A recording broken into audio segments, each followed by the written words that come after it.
Hi everybody. This lecture is over the ideas of sound theme and several other uh, aspects of poetry. This is a lot of things that we've already talked about, but I'm going to go into a little more detail about them. So the first thing we're going to start with here is sound.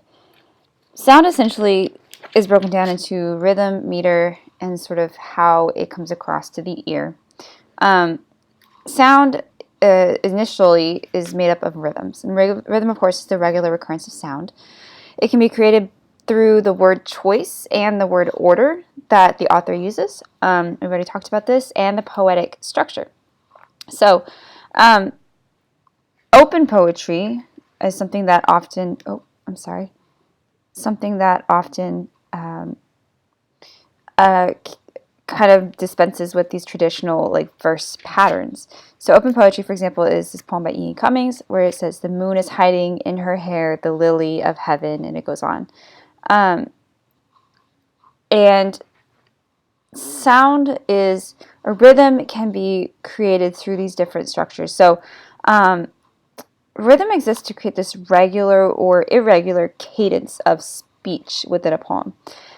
It can be manipulated to emulate familiar sounds. So, for example, Harlem Renaissance poetry by a lot of times Langston Hughes and other Harlem Renaissance authors would bring in sort of the rhythms and sounds of jazz music to kind of create that same rhythm in their poetry. So, for example, in the Weary Blues by Langston Hughes, which is talking about the blues, the beginning starts with droning a drowsy syncopated tune, rocking back and forth to a mellow croon, and you kind of get this very back and forth kind of rhythm that's da da da da da da da da da. And he says he did a lazy sway. He did a lazy sway. That's kind of that refrain that you hear in jazz sometimes. He says to the tune of the Weary Blues. So the way that you say the words out loud can impact the meaning of a poem. That's why I always recommend that you read them out loud, because it can create this different sort of rhythm or beat that adds meaning to the structure of the poem. Now, meter is something different. Meter is the recurrence of regular units of stressed and unstressed syllables.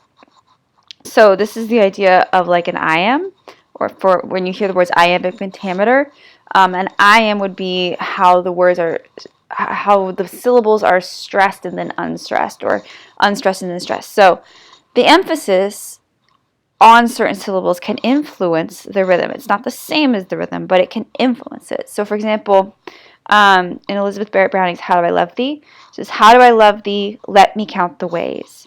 She could say, if you put the stress on different syllables, it would be, "How do I love thee?" That would have a very different intonation than "How do I love thee? Let me count the ways." And that rhythm is very steady, and the emphasis of the meter puts it on how do I love thee. So the emphasis is on the word love there. Scansion is when you break down the patterns of stressed and unstressed syllables in a line. So it moves beyond just the beats to look at the sound formation. The basic unit of a meter is called a foot, and the groups of syllables with these different sort of fixed patterns of stressed and unstressed syllables is kind of how we break this down. So I'm going to show you guys an example here. So an iamb has an unstressed first and then a stressed, whereas trochee has a stressed first and then an unstressed. And these lines that you see here, that's the foot. So they pace in sleek cheval. That is sort of the iamb where you have that unstressed and then stressed. And then the trochee would be, "Thou, when thou returnst, will tell." And it puts the emphasis on the beginning syllable rather than the second syllable. And there's a few other examples here, as you can see.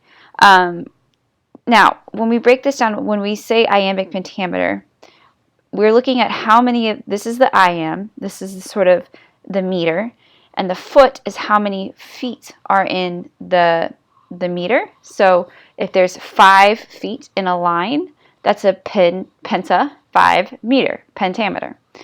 So that's where these words kind of create an understanding of how the structure works. So, when you have poetry that is in verse, verse is rhymed poetry, and generally these are end-to-end rhymes. Free verse does not rely on rhymed lines. They're more modern forms of poetry. Generally, kind of a free verse. Stanzic structures are stanzas, so these are the groups of lines that are together on a page, and some are more common than others. For example, a sonnet has a very specific structure. It has 3 quatrains, which is 4 lines together, and each of those lines is iambic pentameter, so has the rhythm of da-da, da-da, da-da, da-da, da-da. Has 5 feet, and each feet has a unstressed and then a stressed syllable. So that, and then you have a rhyming couplet at the end, so it's the same structure, iambic pentameter, is 2 lines put together instead of 4. And then the typical rhyme scheme, not always true, A, B, A, B, C, D, C, D, E, F, E, F, G, G.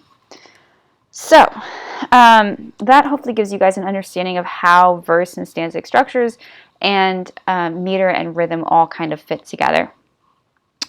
Alliteration, we're going to talk about a few other sort of elements of understanding poetry. So alliteration and assonance is a repetition of consonant sounds in a consecutive or neighboring word, so typically at the beginning of the word. So this is where you have those consonant sounds that are very closely put together, and they're always at the beginning of the words. So, for example, in the line, a sweet disorder in the dress kindles in clothes a wantonness. Your alliteration would be disorder in the dress. They don't have to necessarily be right next to each other, as long as they're sort of close in the line. And also kindles and close. That's a consonant sound, and so those are close together as well. That's also alliteration. Assonance is a repetition of same or similar vowel sounds. So, do not go gentle into that good night. You have the long O sound. Do, into, good. Those kind of create a very round sound that's a lot less harsh than something like alliteration. Along the same lines, when you have euphony, euphonies are sounds that are pleasing to the ear. So, did he who made the lamb make thee? You don't have a lot of consonants in this line. It's very soft. Cacophony is displeasing or jarring sounds. So, the vorpal blade went snicker snack. That's very jarring, very harsh. It's not pleasing to the ear. So rhymes can be perfect or imperfect. An imperfect rhyme, for example, would be a near rhyme or a slant rhyme. For example, we have tiger, tiger, burning bright in the forest of the night. That's a perfect rhyme. We have bright and night that rhyme exactly. A slant rhyme or near rhyme is I have met them at the close of day, coming with vivid faces from counters or desks among gray 18th century houses.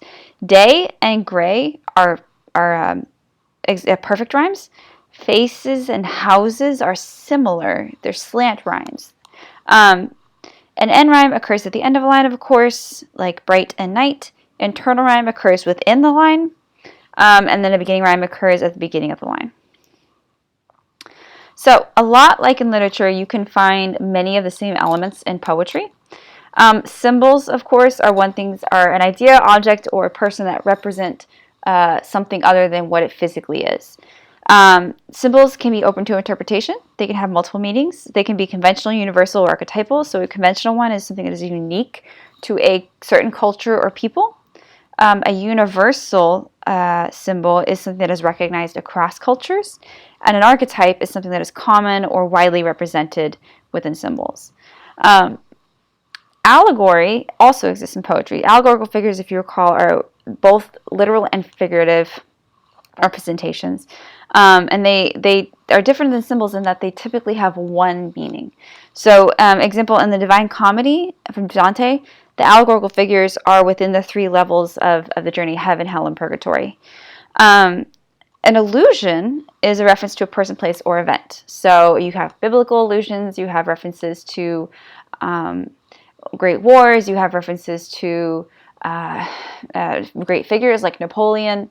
A myth is something that refers to an origin or a mythos story. So this would be something like a Greek god, or the legend of Hercules, or the fall of Troy.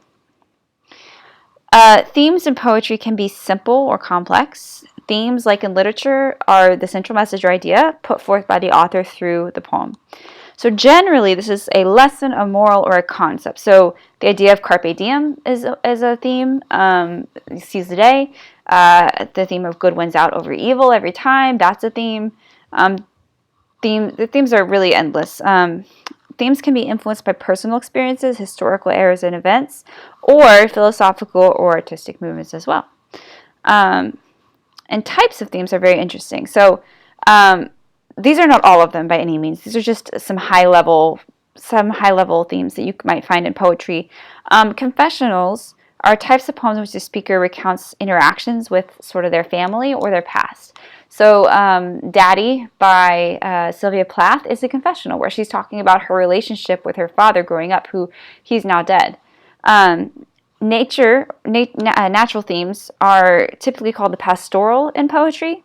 And again, the pastoral focuses on sort of the innocence of nature, the relief from the working world, and the beauty in country life and people.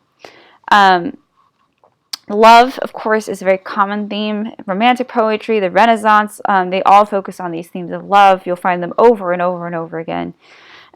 War is also a common theme that you really started to see a lot around, I would say, the Civil War as well, World War I and World War II.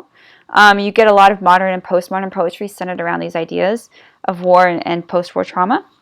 And that's it. So go ahead and move on.